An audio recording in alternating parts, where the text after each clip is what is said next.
यही करवा देता है। तो छुट्टी हुआ है।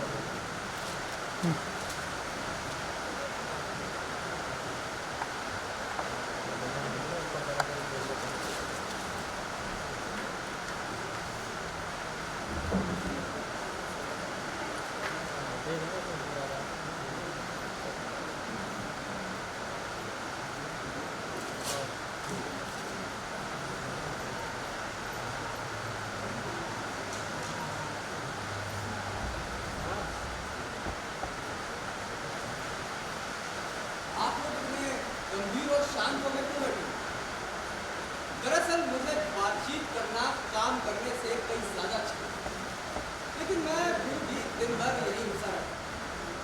दिमाग में सिर्फ एक धुन सवाल रहती है कि मुझे कुछ लिखना चाहिए, कुछ तो लिखना चाहिए, कुछ तो लिख ही लेना चाहिए। ये है मेरा ड्राइंग रूम, ये है डाइनिंग रूम, ये है लिविंग रूम और यही है मेरा पढ़ने लिखने का कमरा। मैं हर तरीके से बहुत खुश हूँ। हाँ, बस एक चीज की कमी महसूस होती है और वो है मिलने आने वाले लोग। पता नहीं क्यों लोग लेखक से मिलने में कतराते हैं। उन्हें लगता है कि लेखक है तो जरूर कुछ न कुछ सोच रहा है। तभी मेरी माँ मेरा खाना यहाँ कमरे के बाहर रखकर चली जाती है, मुझे बिना बताए। बरसों हो गए हैं जनाब, बरसों, लेकिन मुझे गर्म खाना नसीब नहीं। कभी कभी तो ऐसा लगता है कि मैं पागल हूँ। मैं नहीं काटता वाटता नहीं हूँ, ना मैं चीजों को तोड़ता हूँ। हाँ, गाँव के दौरे अक्सर नहीं पड़ते। मसलन जब मैं किसी से बातचीत करूँ, आपसे, हाँ आप ही से, अगर मैं आपसे बातचीत करूँ तो अचानक से आपके शब्द मुझे सुनाई देना बंद हो गए। सिर्फ होठ हिलते दिखाई दे। मैं आपके जवाब में हाँ, अच्छा, ऐसे करूँगा, लेकिन मेरा ध्यान सिर्फ इस चीज पे होगा कि ये शख्स कितना दिलचस्प कैरेक्टर है मेरी किसी कहानी का। मैं पूरे जोश और खरोश में उस कहानी को लिखने बैठ जाऊँ और उस कहानी को छपने दे दूँ। कहानी जैसे ही छपकर वापस आएगी तो मेरा सारा जोश ठंडा। लोग उस कहानी को पढ़ेंगे, कहेंगे वाह, बहुत ही सुंदर, बहुत ही अच्छी कहानी लिखी आप। लेकिन टॉलस्टॉय वाली बात है यार, बहुत ही अच्छी है, लेकिन तुर्गेनेव के पिता और पुत्र वाली संवेदना नहीं। मुझे पता है कि मुझे मरते दम तक यही सुनने को मिलेगा, अच्छी, खूबसूरत है, सुंदर। और मरने के बाद मेरे दोस्त मेरी कब्र पर आएंगे, कहेंगे कि ये फला की कब्र है। अच्छा आदमी, लेखक भी बहुत सही है, लेकिन टॉलस्टॉय तुर्गेनेव वाली बात। मैंने इन सब के साथ जीना सीख लिया है, अब जिंदगी है तो चलती हुई। एक मिनट रुकिए, एक आइडिया आ रहा है। हाँ, एक आइडिया आ रहा है। मैं अभी उसे नोट करता हूँ और आपको उस कहानी के पात्रों से मिलवाता हूँ। रुकिए।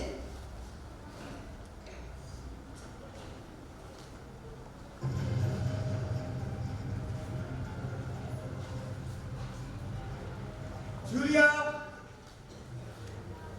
Julia, Julia.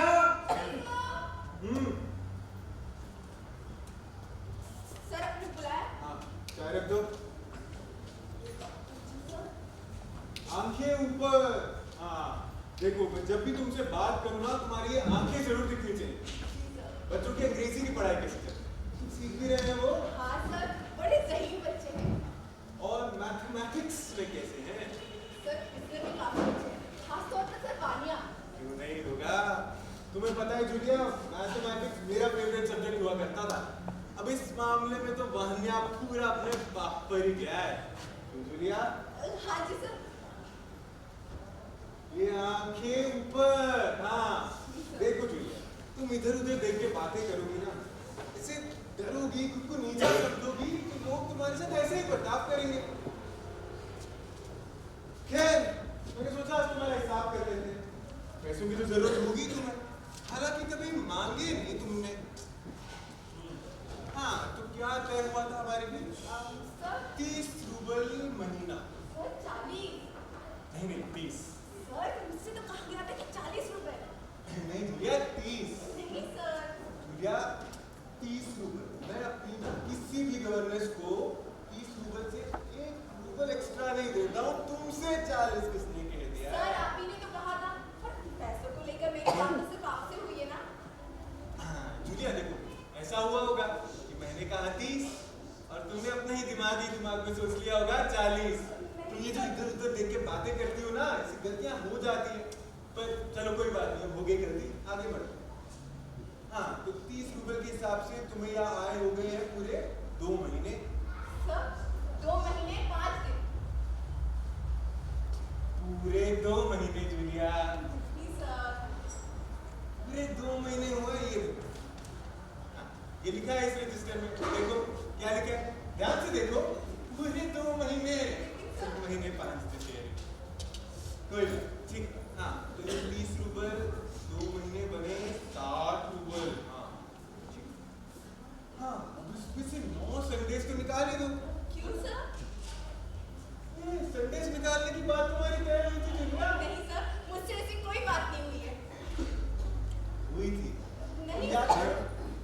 सर मुझे याद है सर, ऐसी कोई बात नहीं हुई है। अच्छे से याद करो जूलिया, तुम्हें याद आएगा।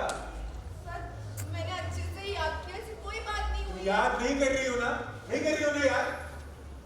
इधर देखो, ऊपर मेरी तरफ देखो और बताओ, याद आया? ना सुनाई नहीं दिया जूलिया? हाँ जी सर। हाँ, चलाओ। हाँ, तो ये रहे तुम्हारे 9 संडेज और 3 हॉलीडेज।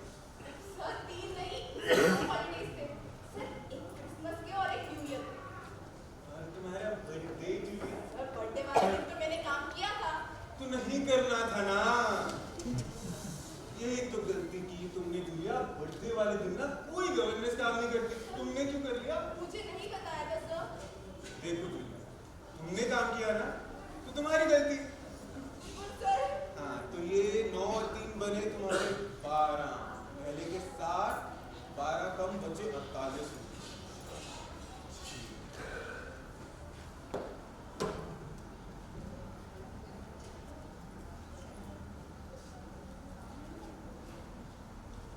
हाँ, ये बताओ, 2, 3, 4।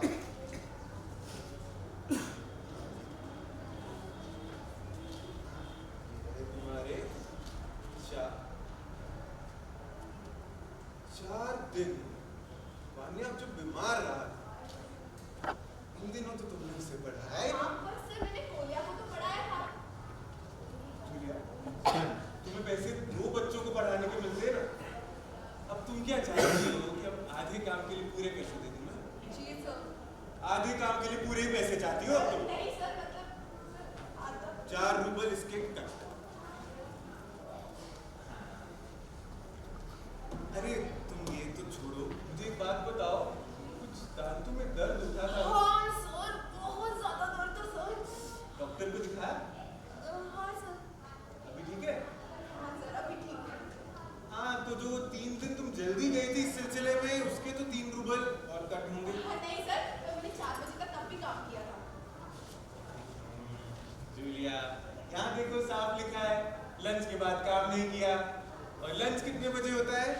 सर वो तो 1 बजे होता है। खत्म कितने बजे होता है? सर 2 बजे, लेकिन मैंने 4 बजे नहीं, ठीक है? तो ये 4 और 3 बने तुम्हारे 7 रूबल। 48 घटा 7 बजे 41 रूबल, ठीक है? ठीक।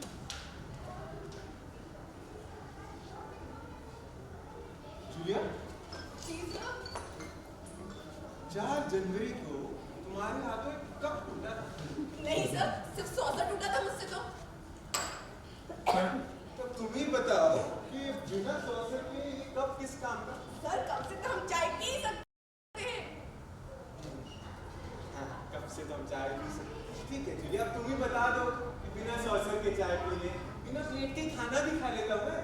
एक काम करते हैं जूलिया, एक ना कुछ टाइम टेबल बनाते हैं, उसमें लिख देंगे कि इतने बजे उठना है, इतने बजे सोना है, तुम सारा बता देना ना, बिना सॉसेज के चाय भी पी लूंगा मैं, उसमें सारा कुछ बता दो तुम। नहीं sir, I am sorry sir. एक तो कप तोड़े हैं, ऊपर से बहस। ये कप के 2 रूबल, बहस का 1।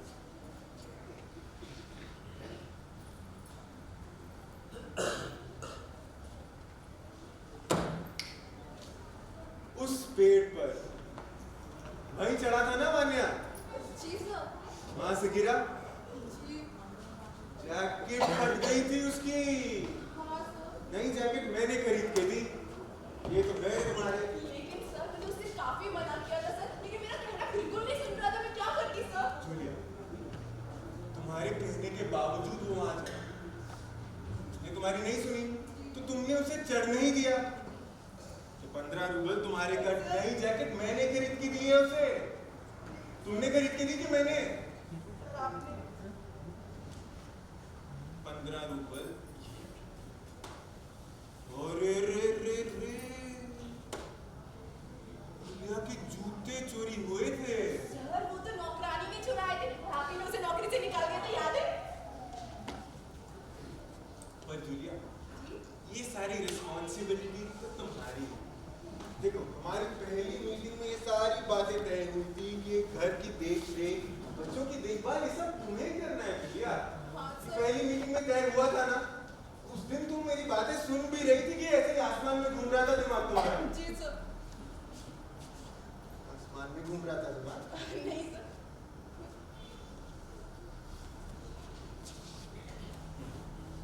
तो जूतों के 3 रूबल और, तो ये बने तुम्हारे 22 रूबल। हाँ, पहले के 39 में से 22 घटा लो तो ये बच गए 19। ठीक? हाँ, अब इसमें से वो जो 10 रूबल का एडवांस दिया था मैंने ना, वो तो घटा ही नहीं लिया। सर, मुझे कोई एडवांस नहीं मिला सर। सर सच में नहीं मिला। ये देखो, यहाँ देखो, 16 जनवरी शाम 5 बजे, तारीख भी लिखी है और समय भी। 10 रूबल एडवांस दिया गया। मुझे नहीं मिला सर। जूलिया, इसमें लिखा है ना, अगर नहीं दिया होता तो क्यों लिखता, बताओ? सर मुझे कैसे पता होगा सर? जूलिया देखो, ये कोई ना जवाब नहीं हुआ, इसमें लिखा है, दिया है, सिंपल। ये 19 में से 10 और कम कर लो तो बचे तुम्हारे 9 रूबल।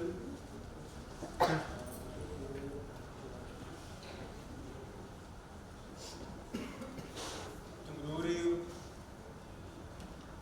मैंने कुछ ऐसे बोल दिया क्या जिससे तुम्हारे दिल को चोट पहुंच गई है? देखो जूलिया, मैं ना बहुत भावुक इंसान हूँ, मुझसे ये ना रोना धोना नहीं देखा। सर मैं जब से यहाँ आई हूँ ना, मुझे सिर्फ 3 रूबल दिए गए सर। मुझे मैडम ने दिए थे, अपने बर्थडे वाले दिन। उसके अलावा मुझे कोई पैसे नहीं मिले सर। बहुत अच्छी बात है जूलिया, तुमने मुझे बताया भी नहीं, इसमें लिखना लेकिन भूल ही किया हूँ। वो तो मुझे सर सुनी नहीं थी। जूलिया, ना वेरी वेरी तुम्हारी ये जो ऑनेस्टी, मैं इतनी लापरवाही लेकिन कर जाता हूँ, but this is very good. तो ठीक है, हाँ, तो 9 में से ये 3 और घटा लो, ये बचे तुम्हारे 6 रूबल। हिसाब चेक करना चाहोगी? नहीं सर।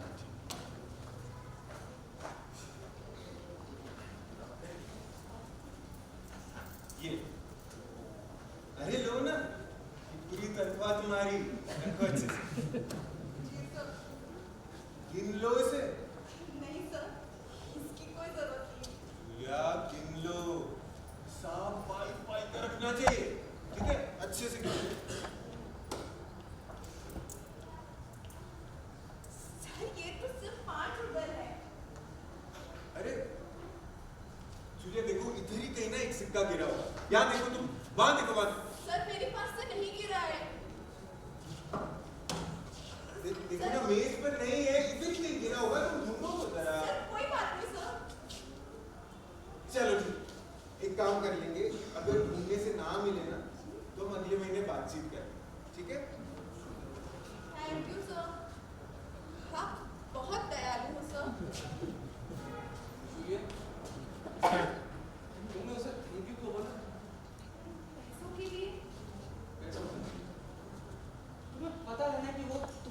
बेईमानी कर रहा है, तुम्हें लूट रहा है वो, और तुम उसे थैंक यू बोल रहे हो। क्योंकि साहब मैं जहाँ पहले काम किया था उन लोगों ने तो मुझे ये पैसे भी नहीं दिए थे।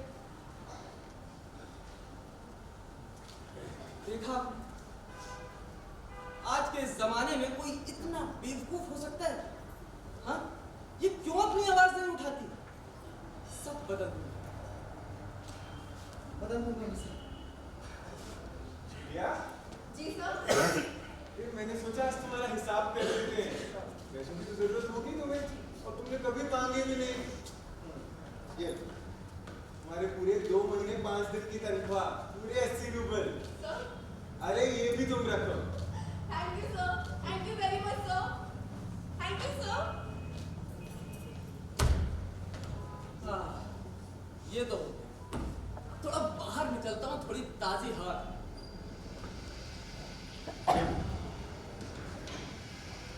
समंदर की हवा इतनी ताजी और शुद्ध होती है कि बदन का बोर बोध हो जाता है, लेकिन दिमाग अभी भी बंद है।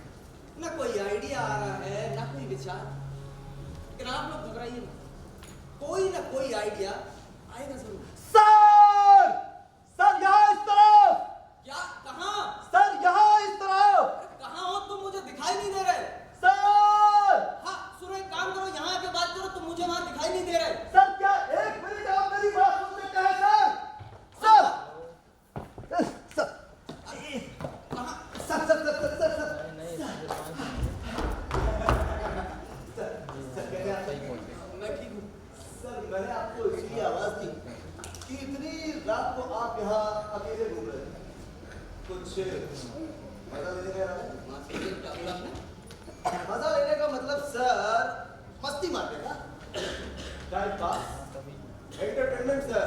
आप समझ रहे हैं ना मैं क्या कर रहा हूँ? हाँ, मेरे ख्याल से मैं समझ गया हूँ, लेकिन मुझे इसमें कोई दिलचस्पी नहीं। तुम्हें पता होना चाहिए कि शरीफ लोगों से किस तरह की बात की जानी चाहिए और किस तरह की नहीं। भागो यहाँ से। सर ऐसी चीज आपको कभी देखने को नहीं मिली sir. Once in a lifetime sir. आपको अब भी जिज्ञासा नहीं होगी सर? जिज्ञासा मेरे पेशे की प्रकृति है, लेकिन मैं उसे नैतिक रूप से तुम जैसे मवाली के समझ में नहीं आया। दफा हो जाओ।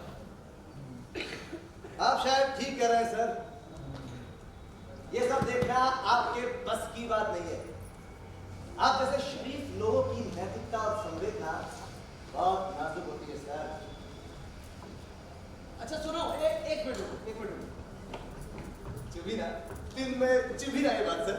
देखो, साइड मत हो, मैं सिर्फ पूछने के लिए कि जिस एंटरटेनमेंट की तुम बात कर रहे हो, बताता हूँ मैं सर, अभी बताता हूँ। पर पहले आप मुझे बताइए सर, क्या आप एक डूबा हुआ आदमी देखना पसंद करेंगे? क्या फरमाया आपने? डूबा हुआ आदमी सर, जिसके फेफड़ों में समंदर का खारा पानी भर गया होगा, जो सांस लेने के लिए छटपट आएगा। बताइए सर, ऐसे आदमी को देखने के लिए आप कितने पैसे देंगे? कैसे दूंगा? वो भी एक डूबे हुए आदमी को देखने के लिए तुम्हें कैसे दूंगा? ये सर, ये सर, ये सर, दिमाग खराब है तो ना? ये सर। बहुत तरीका निकालो ये कुछ मानने का। क्या बोला? 3 डूबल सर, सिर्फ और सिर्फ 3 डूबल। और उन 3 डूबल में आपको देखने को मिलेगा वो आदमी पानी में कूदने से पहले, डूबने से पहले की उसकी छटपटाहट, और फिर लास्ट सीन गहरे पानी में जाते हुए उसकी मौत। भगवान उसकी आत्मा को शांति। अच्छा, तो तुम कहने ये चाह रहे हो कि वो आदमी डूबा हुआ नहीं, अभी पानी में बाहर अभी जिंदा है। ये सब ना सिर्फ जिंदा भरा लड़का है, बल्कि अपनी सूखी हड्डियों और मैले कपड़ों के साथ वो आपके सामने खड़ा है। मैं ही तो वो डूबा हुआ आदमी हूँ सर। मैं आपको बोल रहा चाहता हूँ। Only 3 डूबल सर, 3 डूबल। मुझे लगता है कि मैं तुम्हारे लिए आत्महत्या करने के लिए मैं सीखूंगा। अभी वो आदमी मुझे पागल है।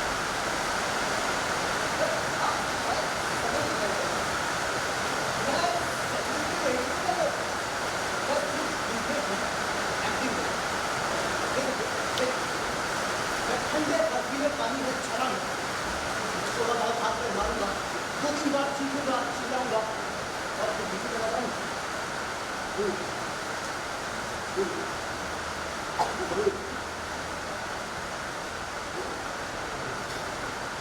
पीठ के बल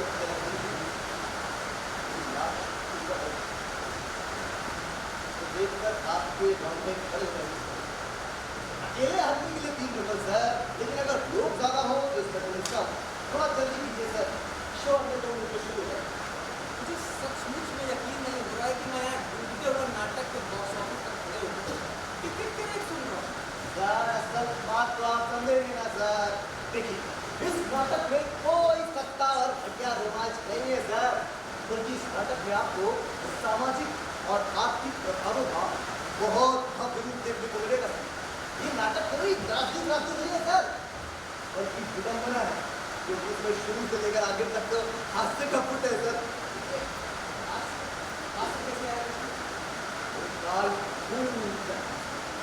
मेरी आंखें खुद कर बाहर आने लगी।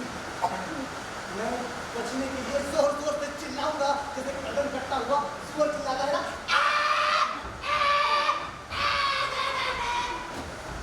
सर पूरे एरिया में सिर्फ मैं हूँ जो सुअर की आवाज में सुन सकता है।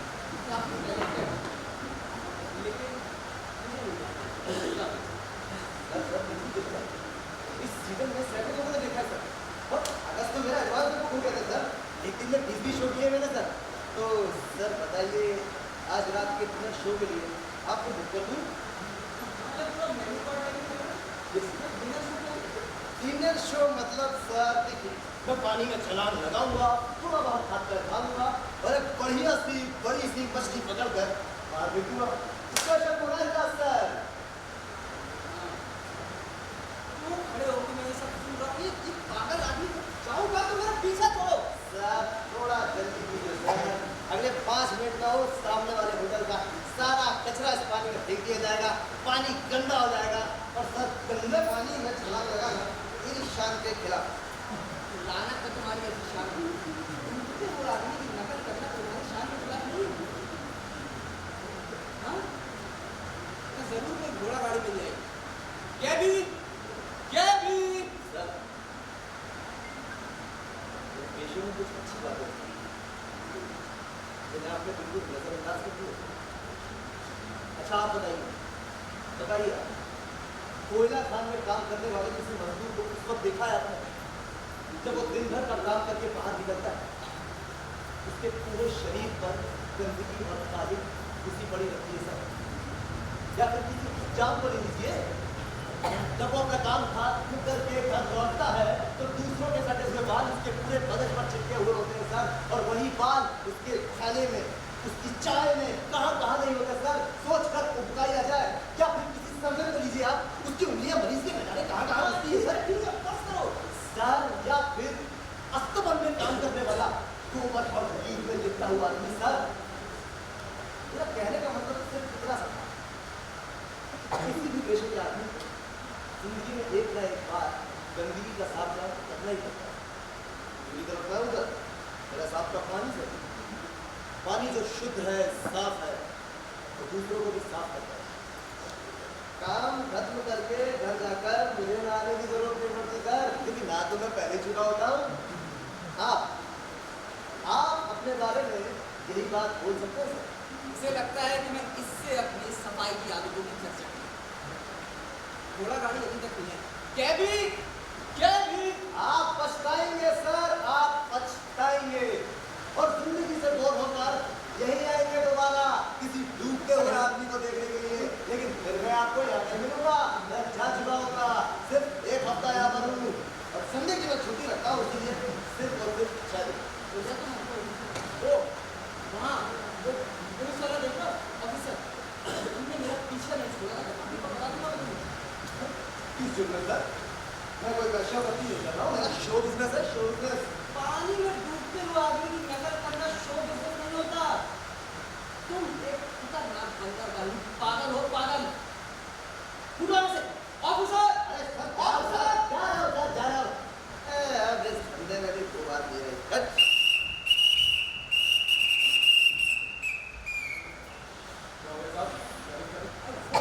बॉक्स के पीछे एक आदमी छुपा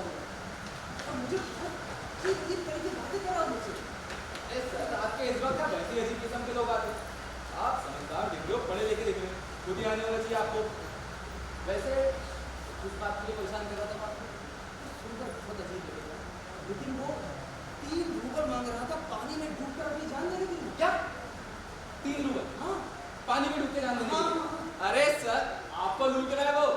60 कॉपी से ज्यादा कहीं कोई रेट नहीं है। एक से एक डूबने वाले मिल जाएंगे आपको पूरे रशिया में। 60 कॉपी से एक पैसा ज्यादा मत देना। बात पैसे की नहीं, आप बात नहीं समझ रहे हो। सर अगले डॉक्स पर 2 भाई रहते हैं जो कि मात्र 1.5 रूबल में आपको कभी डूबना दिखा देंगे। इन लोगों से ना सर जरा सख्ती से भाव करना चाहिए। इतना ही दो जितने का रेट हो। आप फिर बात नहीं समझ रहे हैं, मैं बात पैसे की नहीं कर रहा हूँ। ओफ 3 रूबल। सर अभी 2 दिन पहले 3 रूबल में 14 आदमियों ने तूफान में नाव डूबने का सीन पेश किया था। और कभी कभी तो किसी अच्छे दिन आपको मात्र 10 रूबल में पूरी नेवी के डूबने का सीन देखने को मिल जाएगा। इसलिए सर सिर्फ 60 कॉपी, इससे तो एक ज्यादा मैं भी ज्यादा नहीं। आप भी मत दीजिए। चलिए सर आपको आपके रेट पे ऑल द बेस्ट। मैं निकलता हूँ। Good night sir. Good night.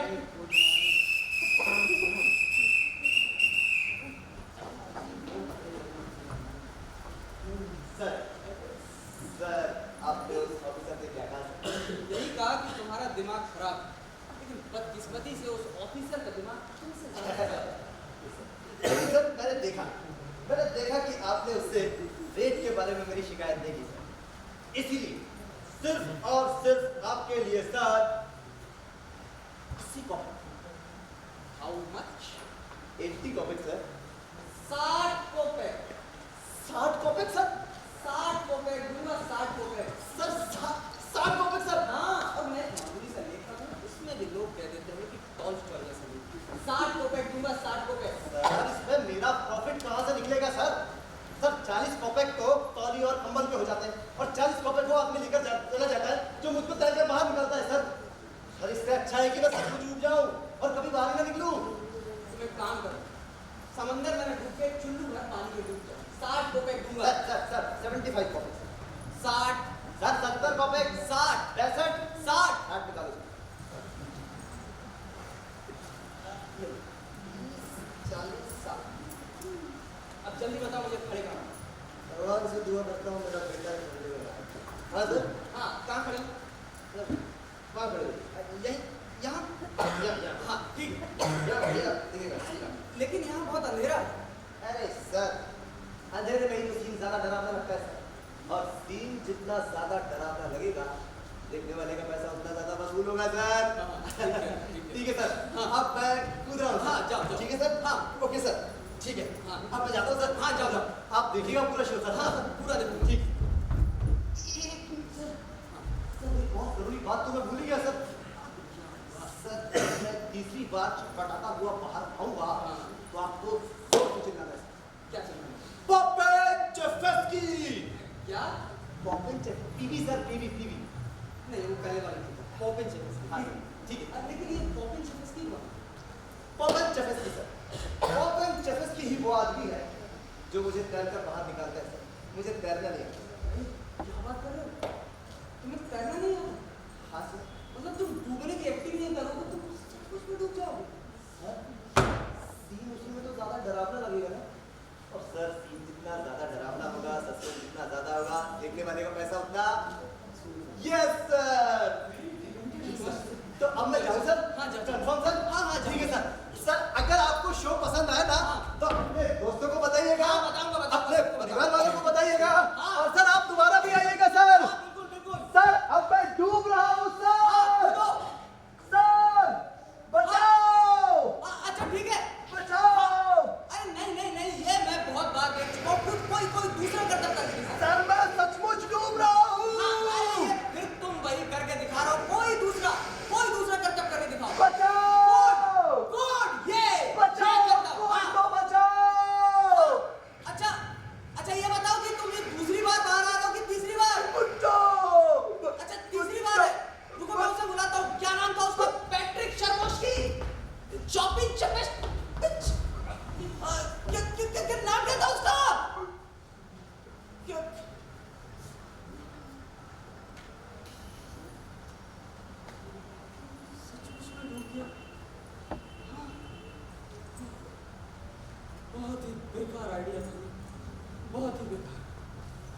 ये आइडिया बेकार था, बल्कि मैं इसे पहले भी इस्तेमाल कर चुका। लिखने के बाद तो और भी घटिया साबित हुआ। हमारे पेशे से जुड़े लोगों के साथ अक्सर ये चीज होती है। राइटर्स ब्लॉक कहते हैं, अपने आप आता है और अपने आप चला जाता है।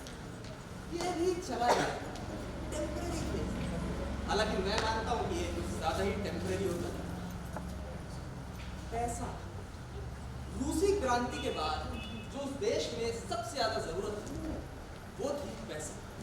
एक रिटायर्ड लेफ्टिनेंट स्पर्धा, एक बेवा के यहाँ अपने कुछ सूद के पैसे लेने जाता है जो उसके पति ने उधार ले रखे। अब वो पैसे उसे मिलते हैं कि नहीं, ये तो देखने वाली बात है। हालांकि एक बात है, इस कहानी के किरदार बहुत ही ज्यादा शिकायती, हर दम शिकायत करती है। मेरा नाम क्या है? बियर, भालू, भालू। आइए देख।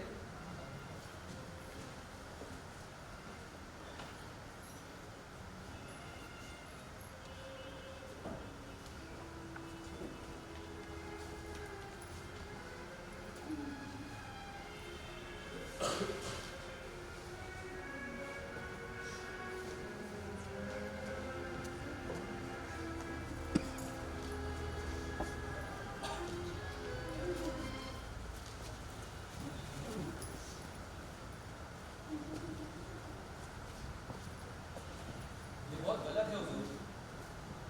सिर्फ खुद को बर्बाद कर रही हैं आप। आया और नौकरानी सैर करने गई हुई है। हर एक जानदार खुश है, यहाँ तक कि बिल्ली भी दिल बहलाना जानती है। बाहर आंगन में खेल रही है, चिड़िया पे झपट रही है। और आप है कि बस सारा दिन इस कमरे में कैद पड़ी रहती है, मानो किसी मठ में रह रही हो। दिल बहलाने की भी कोशिश नहीं करती, हद होती है हर बात की। जरा सोचिए, एक साल होने को आया जब से आप इस घर से एक बार भी बाहर नहीं निकले। और ना ही निकलूंगी, कभी नहीं। किस लिए निकलूं? मेरी जिंदगी तो खत्म हो चुकी। वो वहां कब्र में लेटे हैं और मैंने खुद को इन चार दीवारों में दफन कर लिया। हम दोनों ही मर चुके हैं। लो और सुन, मैंने आज तक ऐसा नहीं देखा।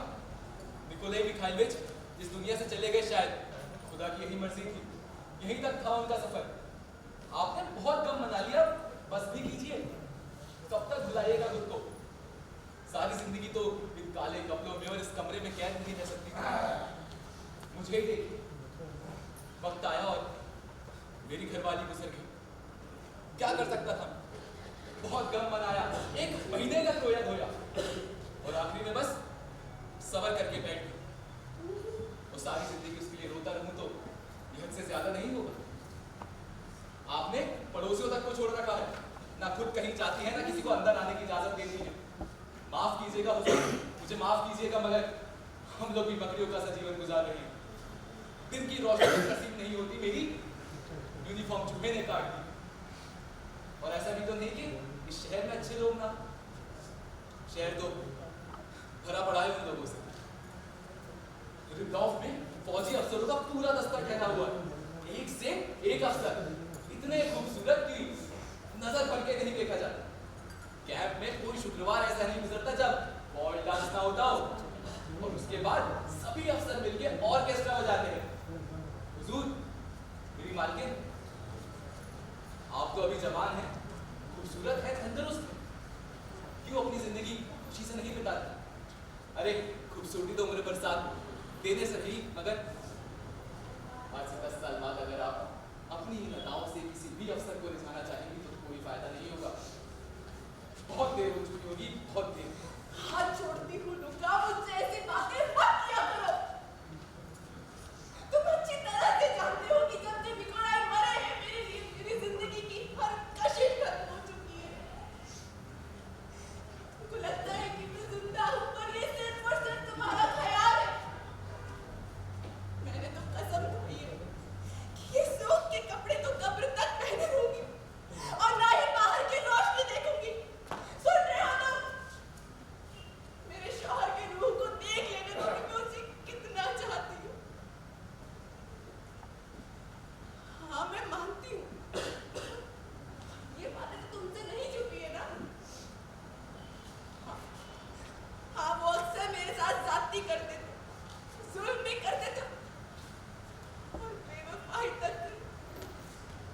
लेकिन मैं मरते तब तक उनकी वफादार रहूंगी और उन्हें दिखा दूंगी कि मैं उन्हें किस तरह चाह सकती हूँ।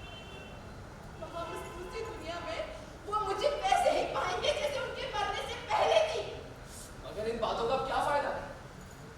बेहतर होगा कि आप कहीं बाद में टहल आइए, या कहीं तो तुम भी अगली गाँव को तैयार कर दो। आप पड़ोस में किसी से मिल आइए। अरे हुजूर, क्या हुआ आपको? खुदा आप पे रहम करे। हाय वो तो अभी से कितना प्यार करते थे। अक्सर उस पर सवार होकर जागीर और विलासम किया जाया करते थे। कितनी अच्छी तरह से चलाते थे ना, और कितने शानदार लगते थे जब वो पूरी ताकत से लगाम खींचा करते थे।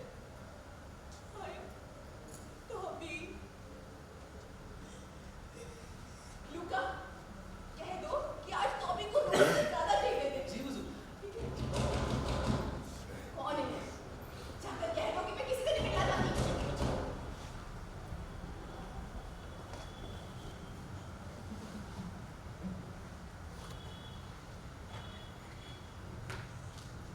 तुम देखोगे प्यारे निकोलाई कि मैं प्यार करना भी जानती हूँ और माफ करना भी। मेरी मोहब्बत तो मेरे साथ ही खत्म होगी जब ये बेचारा दिल धड़कना बंद करेगा। तुम्हें जरा से भी शर्म नहीं आती ना? तुम्हारी नेक वफादार बीवी ने खुद को इन 4 दीवारों में कैद किया हुआ है।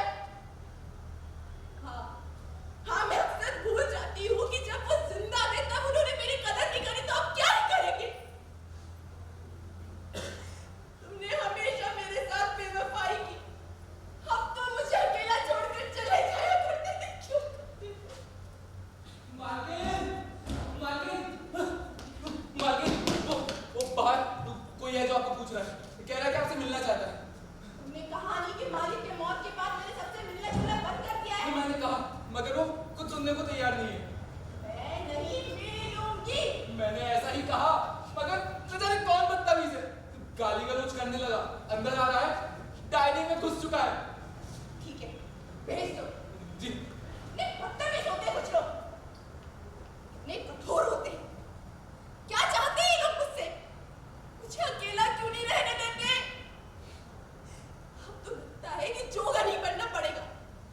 हाँ, किसी मठ में ही चले जाओ तो ठीक रहेगा। बकवास करता है गधा कहेगा।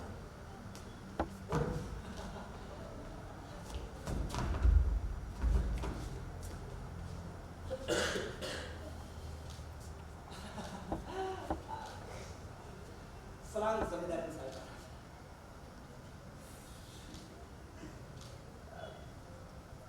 मैं रिटायर्ड लेफ्टिनेंट एक बहुत खास वजह से आपको तकलीफ दी है मैडम। कहिए, क्या चाहते हैं? दरअसल आपके मरहूम शौहर, जिनसे मेरी अच्छी खासी जान पहचान है, मुझसे 1200 रुपये की 2 गुंडियां उधार ली थी और जिनका भुगतान अभी तक नहीं हुआ। अब बात दरअसल ये है कि कल मुझे सहकारी बैंक को सूद की रकम अदा करनी है। इसलिए मोहतरमा गुजारिश है कि मेरे 1200 रुपये आज दे दें। 1200 रुपये? क्या आप बता सकते हैं कि उन्होंने आपसे ये रकम क्यों लिया था? हाँ, उन्होंने मुझसे घोड़ों के लिए चारा खरीदा था। अरे हाँ, देखो लुका, भूलना मत, कह देना कि टॉमी को रोज से ज्यादा ले दे। अगर मेरे शौहर आपके कर्जदार थे तो कुदरती बात है कि कर्जा मैं जरूर चुकाऊंगी, मगर मुझे अफसोस है कि इस वक्त मेरे पास इतनी बड़ी रकम नहीं है। परसों मेरा मैनेजर शहर से लौट आएगा, तब आपको आपकी रकम मिल जाएगी।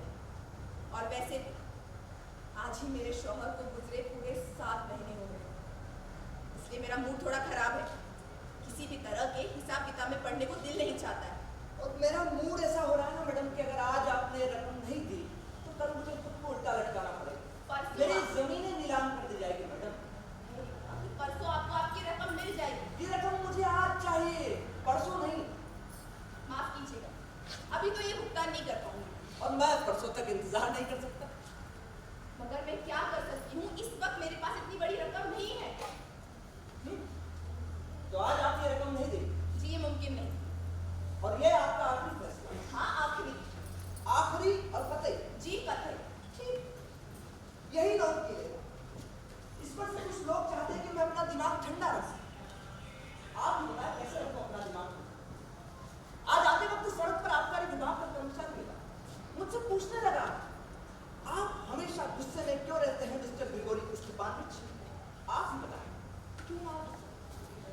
मुझे रुपयों की सख्त जरूरत है मैडम।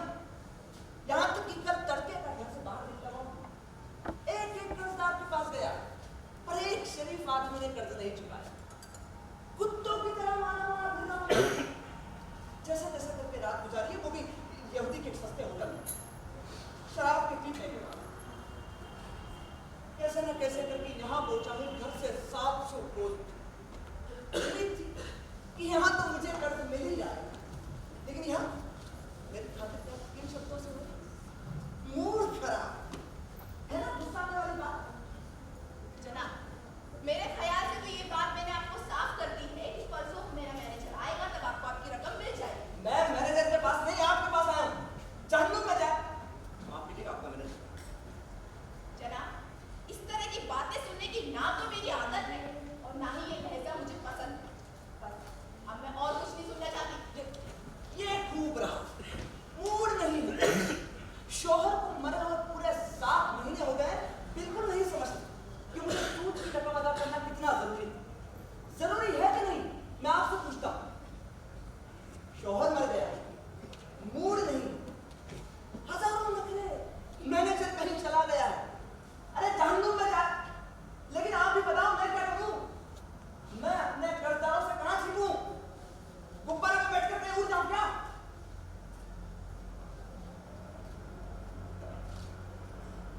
रुश्ते के यहाँ गया तो जनाब घर पर नहीं। यार आशीष मुझे आता देख कर कहीं छिप गए। पूरी से तो मारने तक की नौबत आ गई थी। मन तो कर रहा था कि उठाकर खिड़की से बाहर फेंक। तो यहाँ एक साइड मिली तो मूड खराब।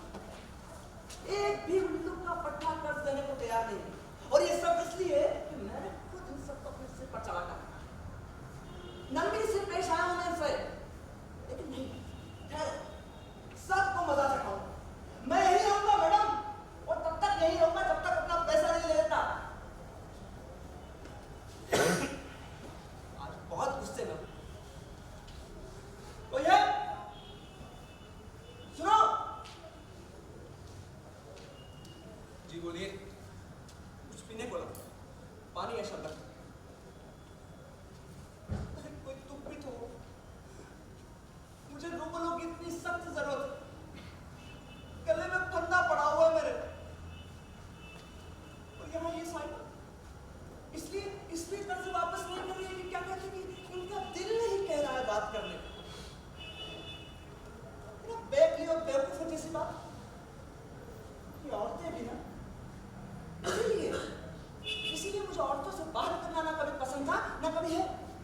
मैं जनाब इतने पर बैठना पसंद करूंगा, मगर औरतों से सिर कफाना।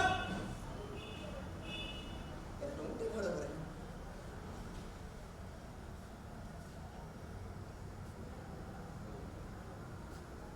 मैडम की तबीयत खराब है, मिल नहीं पाएंगे। दफा हो, तबीयत खराब, मिल नहीं पाएगी। अरे कोई जरूरत नहीं है मिलने की, मैं यही रहूंगा।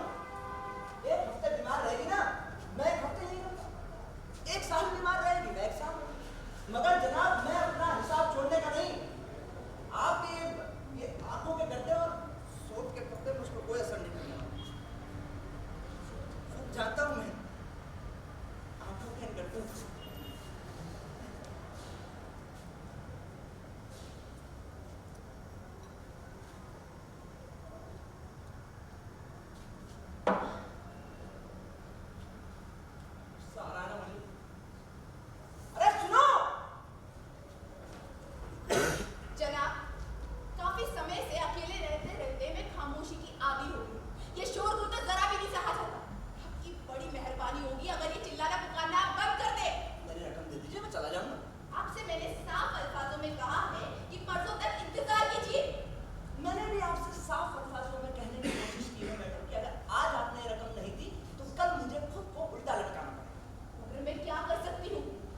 आपके सूट के कपड़े बहुत सुंदर लग रहे हैं आपका। ये तुकी और बेकार की बातें, बेवकूफी और अकड़पन। बेतुकी और बेकार की बातें और अक्खड़पन। मुझे औरतों से बात करने का तमीज नहीं। अरे मैडम, मैंने अपनी जिंदगी में जितनी औरतें देखी ना, उतनी आपने गोरिया भी नहीं देखी होगी।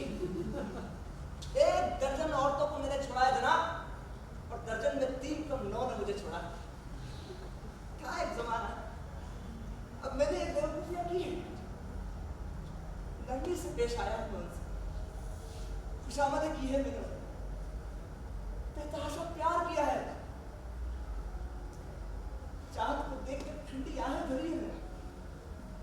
खुदा मुझे समझे, उनकी हर अदा पर नीलकंठ जैसी आवाजें निकाली है मैंने। औरतों की आजादी का भी तरफदार रहा हूं, भावनाओं में आकर आधी जायदाद फूक चुका हूं, लेकिन अब नहीं। अब मैं दूसरा आदमी हूं। अब मुझे कोई औरत बेवकूफ नहीं बना सकती। खूब समझता हूं मैं ये आंखों के गड्ढे, ये लाल लाल होठ, इन पर तो मैं टूटी बॉडी भी न्यौछावर नहीं करने वाला। माफ कीजिएगा, मेरा मतलब आप सुनिए। लेकिन हाँ, औरत चाहे कोई भी हो, चाहे छोटी हो, बड़ी बनावटी, धोखेबाज, गप्पी, मक्कार और झूठी हो, अरे झूठ नहीं के अंदर कूट कूट के बड़ा होता है ना। इनको आप ऊपर से देखिए, मलमल की तरह हुआ है, हवा की तरह आधी देवी लगती है। लेकिन मैं आपसे कह रहा हूं जनाब, अगर आप गौर से इनके अंदर झांक कर देखेंगे, तब आपको पता चलेगा कि ये और कुछ नहीं, एक मगरमच्छ है। मगरमच्छ। सबसे ज्यादा गुस्सा आने वाली बात ये है कि इस मगरमच्छ को पता नहीं क्यों लगता है कि मोहब्बत का नर्म नाजुक एहसास तो इसी का हिस्सा हम और कारनामा है। अरे जहन्नुम में जाए, आप चाहे तो मुझे खूंटी पर उल्टा लटका दीजिए, लेकिन मैं आपसे पूछता हूं, औरतें केवल कुत्तों के अलावा किसी और से प्यार करना चाहती हैं? उनके लिए आहें भरना, नखरे करना ही प्यार है। मर्द अगर प्यार में दुख झेलता है, कुर्बानियां करता है, तो औरत प्यार में स्कर्ट हिलाना और आदमी पर पकड़ मजबूत करना ही जानती है। आप बहुत बदनसीब है कि आप एक औरत हैं, इसलिए औरतों की सच्चाई तो जानती हैं। चलिए मैं आपसे पूछता हूं, क्या आपने कभी ऐसी औरत देखी है जो बहुत ईमानदार, वफादार और अटल? नहीं देखी। एक सिंग वाली बिल्ली मिल सकती है जनाब, सफेद खड़खड़ुआ मिल सकता है, मगर एक वफादार औरत का मिलना बिल्कुल। माफ कीजिएगा जनाब, फिर आपके ख्याल में मोहब्बत में वफादार और अटल कौन होता है? क्या मर्द? जी, सिर्फ मर्द। मर्द। मर्द और मोहब्बत में वफादार, मुस्तकिल। वाकई ये खबर है मेरे लिए। आपको क्या हक है क्या इस तरह से बात कर? मर्द और मोहब्बत में वफादार और कभी ना बदलने वाले। अब बात जब शुरू हो ही गई है तो फिर सुनिए उन मर्दों की जिन्हें मैं जानती थी या फिर जानती हूँ। मेरे मरहूम शौहर से अच्छे। मैं उन्हें दीवानगी की हद तक चाहती हूँ। अपने पूरे अस्तित्व के साथ एक जवान समझदार औरत एक मर्द को जिस तरह चाह सकती है, मैंने भी उन्हें वैसे ही चाहा। अपनी जवानी, अपनी खुशी, अपनी जिंदगी, दौलत सब उन पर कुर्बान कर दी। हर सांस उन्हीं का नाम लेती थी, उनकी पूजा की एक पुजारन की तरह। मगर क्या हुआ?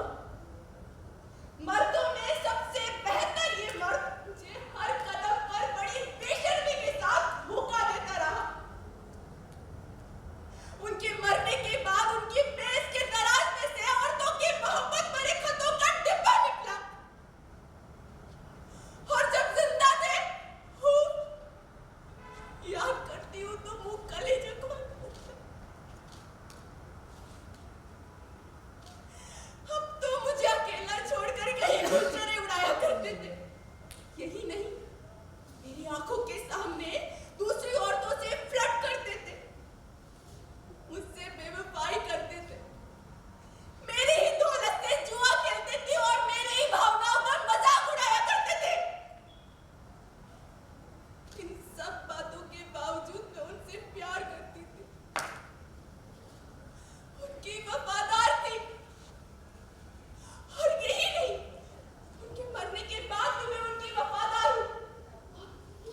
इजाजत नहीं दे सकता। मैं नहीं, आप चिल्ला रहे हैं। आप यहाँ से फौरन अपनी तशरीफ ले जाओ। मेरे रकम दे दीजिए, मैं चला जाऊंगा। मैं नहीं चुकाऊंगी। आपको चुकाना पड़ेगी। अब तो आपको आपकी फूटी कौड़ी भी नहीं मिलेगी। आप यहाँ से निकलिए। देखिए मैडम, मैं आपका मंगेतर नहीं हूँ, ना ही आपका शौहर हूँ, इसलिए तमाशा मेरे सामने मत कीजिए आप, मुझे बिल्कुल नहीं पसंद। एक गवार, जंगली भालू, उच्चट और राक्षस हो। क्या कहा आपने? मैंने कहा कि तुम एक जंगली भालू और राक्षस हो। देखिए मैडम, आपको इस तरह से मेरी बेइज्जती करने में कोई हक नहीं है। हाँ करूँ, क्या बिगाड़ लेंगे आप? आप सोचते हैं कि मैं आपसे डरती हूँ? और आप क्या सोचती है, चूंकि आप औरत है इसलिए आपको बेइज्जती करने का हक है? क्या बदला नहीं लूंगा इसका? मैं आपको ललकारता हूँ डुएल के लिए। आपको क्या लगता है आपके इन बड़े दमकते हाथों या ये बैल जैसी आवाज से मैं डर जाऊंगी? यही सोचते हैं ना आप? उजड़ गई है। डुएल होगी, मैं बिल्कुल नहीं देखूंगा कि आप एक औरत है। भालू भालू भालू। बस मैडम, अब वक्त आ गया उस गलत रीति रिवाज को तोड़ने का कि बेइज्जती करने की कीमत सिर्फ मर्दों को अदा करनी पड़ती थी। बराबरी तो हर बात में बराबर। डुएल होगी। तो आप पिस्तौल से मुकाबला करना चाहते हैं? जी, पिस्तौल से। जी हाँ, अभी मेरे शौहर की कोई पिस्तौलें रखी, मैं अभी उन्हें लेकर आती हूँ। मुझे बड़ी खुशी होगी अगर उनमें से एक गोली आपकी खोपड़ी में उतार सकूं। शैतान कहीं का। अरे मैं जैसे चूजे की तरह भून कर रख दूंगा। मैं कोई लौटा तो हूं नहीं, ना ही कोई भावुक पिल्ला। मुझे तो औरतों से बिल्कुल हमदर्दी नहीं। मगर मान गई गोली चलाने को। ये होती है बराबरी, स्वाधीनता। मर्द और औरत बराबर। तो क्या गजब की औरत है। गुस्से से लाल चेहरा, आग बरसाती आंखें। जहन्नुम में जाओ, तुम्हारी खोपड़ी में एक गोली डालने का मजा आएगा। क्या है औरत? मान गए उस्ताद, असली औरत। अरे ना मूर्ख है ना कमजोर, आग है, बारूद है। इसे मारकर अफसोस होगा।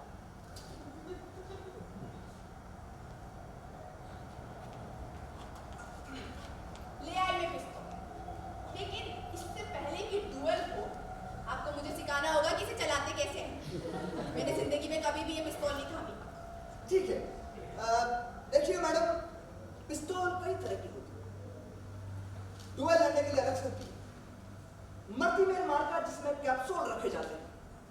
आपकी ये पिस्तौल स्मिथ वेल्सन एक्सट्रैक्टर के साथ 3 तरह से काम करती है। पीठ से चलती है, लाजवाब। पिस्तौल को पकड़ा ऐसे जाता है।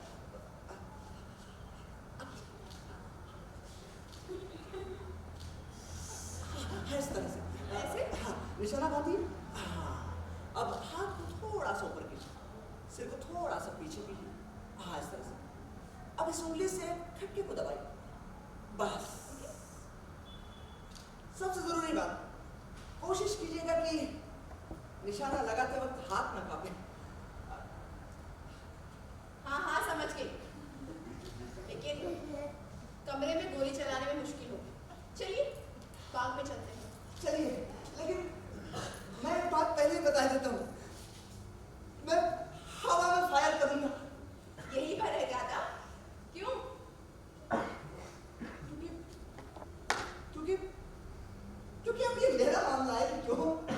आप डर गए। नहीं जनाब, अब बात टालने की कोशिश मत करिए। मेरे पीछे आइए। जब तक एक गोली आपकी खोपड़ी में ना उतार दूं, मुझे चैन नहीं मिलेगा। ये खोपड़ी जिससे मैं नफरत करती हूँ। डर गए?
तसल्ली नहीं, तकरीबन प्यार करने लगा हूँ मैं आपसे। दूर हटिए मेरे पास से, मैं आपसे नफरत करती हूँ।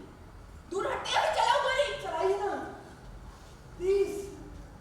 आप नहीं समझ सकती मैडम कि कितनी खुशनसीबी होगी इन खूबसूरत आंखों से घायल होकर मरने में, उस रिवॉल्वर से जिसे इतना नाजुक और कोमल हाथ पकड़े हुए हैं। सुनिए मैडम, अभी फैसला कीजिए। देखो, अगर आज मैं यहाँ से चला गया तो हम कभी नहीं मिलने वाले। मैं एक जमींदार हूँ, शरीफ खानदान का हूँ। 10,000 रूबल की सालाना आमदनी, हवा में उछाले हुए सिक्के पर निशाना लगा सकता हूँ, शानदार घोड़ों का मालिक हूँ। मैं आपसे आपका हाथ मांग रहा हूँ, क्या आप मेरी बीवी बनना पसंद करेंगी? पिस्तौल, डुएल, पागल हो रहा हूँ। मैडम, मैं आपसे प्यार करता हूँ और इतना चाहता हूँ जितना आज तक किसी औरत को नहीं चाहा। मैडम, 1 दर्जन औरतों को मैंने छोड़ा, दर्जन में 3 तो उन्होंने मुझे छोड़ा, लेकिन उनमें से किसी को भी मैंने इतना नहीं चाहा जितना आपको चाहा। सच में 5 साल से किसी की मोहब्बत में गिरफ्तार नहीं हुआ, मोहब्बत ना करने की कसम खाई थी मैंने, लेकिन आज अचानक गैर के घर में आकर बम की तरह फट पड़ा हूँ। बताइए ना, क्या आप मेरी बीवी बनना पसंद करेंगी?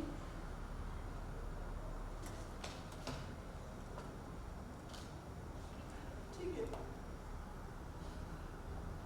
दिल नहीं चाहता है तो कोई बात नहीं। ठहरिए। कुछ नहीं, जाइए। नहीं, ठहरिए।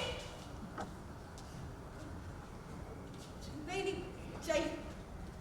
मैं कितने गुस्से में हूँ। समझिए ना, हमसे नफरत करती हो, समझते क्यों नहीं? ये कम्बल को तो हाथ तक चले आ गए इससे। ये क्या कर रही हो आप? दफा हो जाइए यहाँ से। चल, अलविदा। कहाँ जा रहे हैं? अब मैं यहीं हूँ। यहीं। अच्छा, जाइए। मैडम, आप समझ नहीं रही, मैं आपसे कितना प्यार करता हूँ, इतना कि मैं आपको बता नहीं सकता। इसकी मुझे बहुत जरूरत है। कल मैं आपसे नफरत करती हूँ। कल सूद की रकम अदा करना है, कटाई शुरू हो रही है और आप हैं कि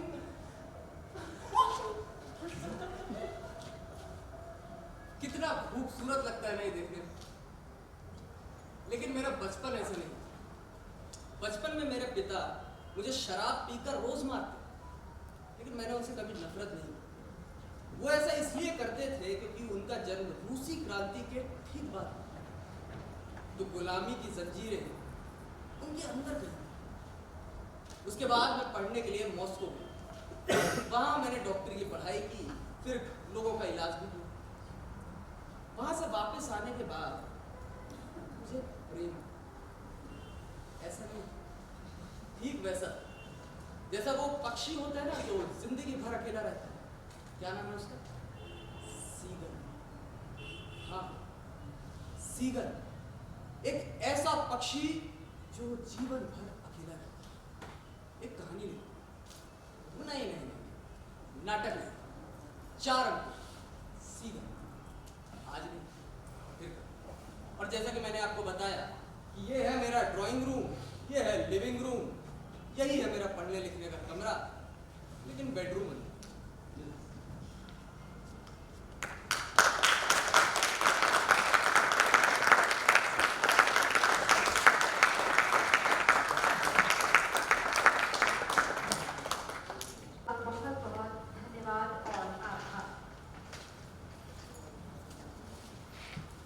आभार प्रकट करते हैं यहाँ पर उपस्थित दर्शकों का, रविश्री लिटिल बैले ग्रुप परिवार का, Ardhkala Samiti, Ekrang socio cultural society, Sanjay typing institute, Tanishq digital, संस्कृति संचालनालय मध्य प्रदेश शासन का, सभी प्रिंट मीडिया एवं इलेक्ट्रॉनिक मीडिया का धन्यवाद और आभार।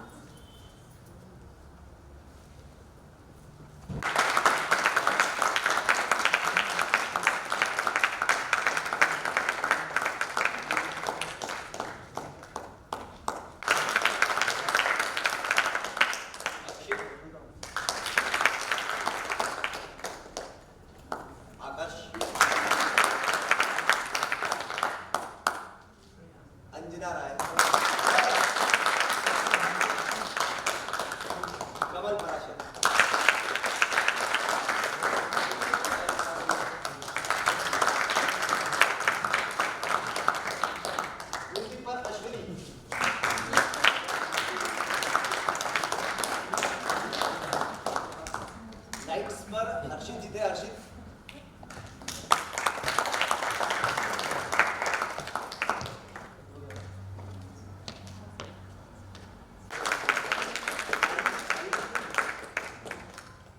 पुरुषोत्तम शाक्य जी कहाँ है?